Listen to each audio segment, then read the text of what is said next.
Who's the person worst suited for the job that they have? Give us a call or text us at 601-995-1017 because this honesty expert at Harvard lost her tenure after it was discovered that she was just making things up.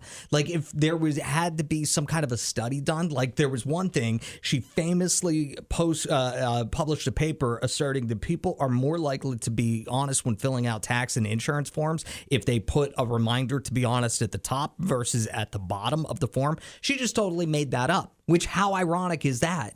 That she's being dishonest about honesty. Well, yeah. Completely unqualified for her job. It definitely deserves to be fired. That story kind of reminded me of being in high school. I took a journalism class, so you would have to, you were learning about journalistic integrity and whatnot. That's not really my thing.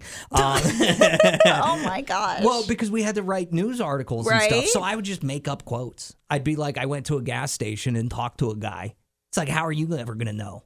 That is so big. You know how many journalists were they've done stuff like that and got caught, and then it's like I was in 10th grade. Well, but you were learning about it. You couldn't ask people you know. You couldn't use them as sources. I was too shy. Took a lot of journalism classes as part of my college major, and I did not like them. I'm not a very good reporter. I did not get the best of grades, but I did go out and actually talk to people to get my quotes. They were legitimate. I got the same grade as people who actually did the assignment correctly. That's crazy. 601-995-1017 is our phone number. You ever meet anybody in a terrible position for their skill set? Yes. I was a bridesmaid in my friend's wedding, and up until the day of, I was like, I'm going to do my own hair. I'm not fussing about it. Well, then I get a last minute text where she's like, actually, I don't just want you to curl your hair. I want you to have an updo. And I was like, well, I can't do that. So I'm going to have to find someone last minute to be able to do an updo.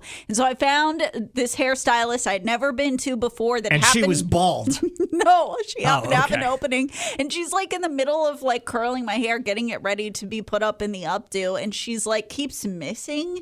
And she's like, sorry, I'm partially blind. And she's a hairstylist. Yeah, and I was like, oh, how do you know that you're cutting evenly and that the highlights are going in the right spot? I don't know that I'd trust you to do my hair ever again. Who is it in your life that you've met before where it's just if I walked into a nutritionist, I'm trying to lose weight, and the nutritionist is as overweight or more overweight than me, I'm going to have a hard time thinking that I need to be paying them money to tell me how to eat. You know what I'm saying? No, I get it. It's I know people who won't go to a dentist with bad teeth or an orthodontist with bad teeth just because it's ooh. I mean, some people say the same thing about skinny chefs. Don't trust them. What about, you talk about going to therapy from time to time, Allison. If you had a therapist who just randomly burst out into ugly crying tears in a session, would that make you feel like this person doesn't know what they're talking about? So I haven't had that experience, but I have had an experience where I was just trying to get my medication refilled at the psychiatrist's office, and he was like, I need to have a sit down with you and your parents before your next refill. I was like, cool. So we went, we show up, he spends the entire session complaining about his son, and I was like, I think you need therapy. I don't think I don't know why you wanted my parents to come to this session for advice. I guess. They're your daughter seems like she's got her head on straight more than my son. How's that work? Or your daughter seems a lot like my son. How do you deal with it? Because I don't know.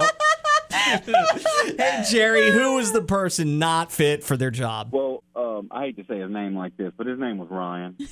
What about Ryan? Tell us about him. Yeah, we were doing a delivery job where we delivered car parts, and I don't think he could understand that his truck was taller than the top of his head, because he crashed into two Sonics just trying to pull in and get a drink. Their roof's kind of low. Oh, no. He took down the thing at McDonald's hit one at Taco Bell. Oh, you can't go through the drive-thru in a 10-foot truck, Allison. Got to know your clearance. Yeah. brother. Your brother is right. Thank you for the call, Jerry. Appreciate you. I mean, I know my limits. I know I would not be qualified to be any kind of delivery driver, to be an Uber driver even. Like, that's not my skill set. This is an interesting text from Ashton. It says behavioral specialists in the schools. And I'm like, what does that mean? Apparently, there's no special behavior-related education for that position at all. They have the same training as just any other teacher. Oh, that is interesting. That makes me kind of wonder. Like, I'm thinking back to the behavioral specialists at my school. Oh. Like, I was never sent to one of those. I was a good boy. But we did not have those. That was No? not something, but I do know that we did have one school counselor who was only there because she wanted to have the same schedule as her daughter. yeah, that doesn't seem like a great reason to be a school counselor. It wasn't. Like, it was the school counselor that everyone wanted whenever we were in school, but looking back, it was not good because there were certain things that school counselors were supposed to help with as far as, like, helping you get into college and things, and she had no interest in that. No, I got a little penny into college, so we're good. You guys can all figure it out. Ask my daughter how I got her into college. Adam and Allison in the morning.